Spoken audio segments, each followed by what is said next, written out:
19 کا عدد قرآن کا خفیہ انٹرلاک سسٹم۔ اس کی بدولت قرآن میں ایک الف کو بھی کم یا زیادہ نہیں کیا جا سکتا۔ آئیے کمپیوٹر کے کچھ ایسے کارناموں کو دیکھیں اور سوچیں کہ زمانہ تو کسی چیز کو ایجاد کر کے اپنا کارنامہ سمجھتا ہے، مگر ان کا ایجاد کردہ کارنامہ خود خدا کی ملکیت اور اس کی بادشاہت کا ثبوت فراہم کرتا ہے۔ اسی طرح کمپیوٹر کی ایجاد نے بھی خدا کی کتاب کو صرف اسی کی کتاب ہونے کی دلیل پیش کی ہے۔ مصر کے سائنسدان ڈاکٹر ارشاد خلیفہ نے سال ہر سال محنت کی اور ریسرچ و تحقیق کی بنیاد پر الیکٹرانک آلات سے جو نتیجہ اخذ کیا ہے وہ بے انتہا حیرت انگیز ہے۔ انہوں نے قرآن کریم کی ہر سورہ کے ابجدی اعداد و شمار بھی فراہم کیے ہیں۔ سورتوں کے حروف، اعراب، آیات وغیرہ کی تعداد نوٹ کر کے لاکھوں کی تعداد میں ڈیٹا کمپیوٹر میں فیڈ کیا، اور یہ عمل انہوں نے قرآن کریم کی کل 114 سورتوں پر لاگو کیا تو معلوم ہوا کہ قرآن کریم کے حروف اور سورتوں اور آیات میں ایک گہرا تعلق اور سائنسی رشتہ بسم اللہ الرحمن الرحیم سے ہے۔ یعنی بسم اللہ الرحمن الرحیم میں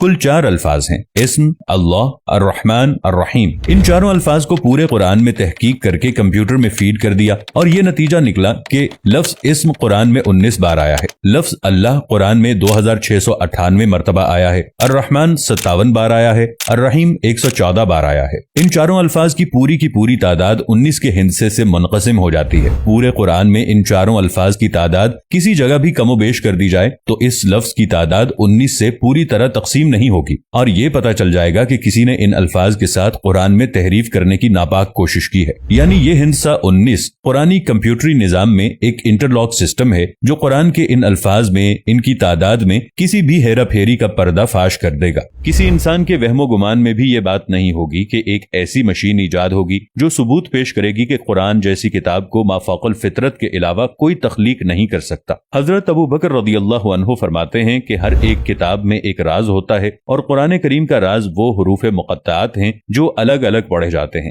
جیسے الف لام میم ہا میم قاف نون وغیرہ۔ 19 کا یہ ہندسہ جس کے بارے میں ہم بیان کر رہے ہیں، یہ بذات خود قرآن حکیم کی لفظی ترکیبات کے اعجاز کا روشن ثبوت ہے، اور اس سے یہ سچائی سامنے آتی ہے کہ چاہے جیسی بھی جدید ترین مشین ایجاد کر لی جائے، وہ قرآن کی حقانیت کو بیان کرے گی، کیونکہ پورے قرآن مجید کے حروف ایک خاص حساب کے مطابق ہیں۔ لاکھوں حروف میں سے صرف ایک کا فرق بھی اس کے حساب کو بگاڑ دیتا ہے۔ حساب کی اس حد تک درستی اس دور میں مسلم اور غیر مسلم دونوں کے لیے ایک طرف تو یہ ثبوت فراہم کرتی ہے کہ قرآن مجید 1450 سال گزر جانے کے بعد بھی ہر قسم کی تحریف سے پاک ہے۔ اس ہندسے 19 کے بارے میں خود قرآن کریم میں ارشاد ہوا ہے کہ اس کے اوپر 19 ہیں۔ کچھ علماء نے ترجمہ کیا کہ اس پر 19 فرشتے مقرر ہیں، سورہ 74 آیت نمبر 30۔ مگر یہاں ہندسے 19 کی اہمیت کو اجاگر کرنا مقصود ہے۔ یہ بات بالکل واضح ہے کہ قرآن کریم میں کل 114 سورہ ہیں جو ہندسے 19 سے پوری طرح تقسیم ہو جاتی ہیں۔ اللہ نے اس نقطے پر بھی قرآن کی حقانیت کو واضح کیا ہے، وہ یہ کہ 114 سورہ میں سے ایک سورہ توبہ کے شروع میں بسم اللہ الرحمن الرحیم نہیں ہے،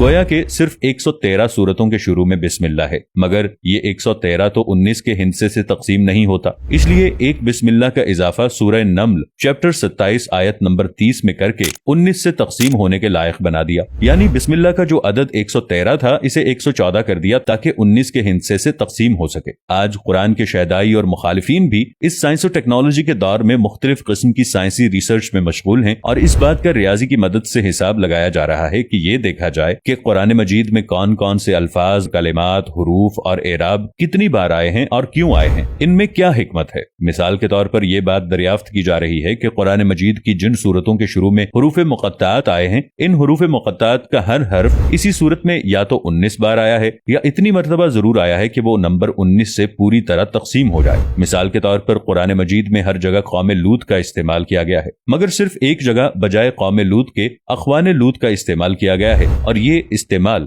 سورہ قاف نمبر 50 آیت نمبر 13 میں کیا گیا ہے، اور لوط کے بھائی اور ایکا والے اور بطا کی قوم نے بھی جھٹلایا۔ اگر قوم لوط کی جگہ اخوان لوط کا استعمال نہیں ہوتا تو ایک قوم لوط کی زیادتی کی وجہ سے 19 سے تعداد نہیں کٹتی۔ اس طرح خدا نے ہر جگہ الفاظ اور اعراب وغیرہ کو انٹرلاکنگ سسٹم سے جوڑ رکھا ہے، ورنہ سورہ قاف میں حرف قاف کا نمبر 19 سے تقسیم نہ ہو کر 19 کے ہندسے کو بے اثر کر دیتا۔ اب اگر ایک قاف بھی کوئی گھٹا کر پڑھے گا تو خود آیات پکڑ میں آ جائیں گی۔ اگلی مثال سورہ نون کی ہے۔ اس حرف کا استعمال سورہ نون میں 133 بار ہوا ہے جو 19 کے ہندسے سے تقسیم ہو جاتا ہے، اس لیے پوری سورہ میں کسی بھی ایک نون کا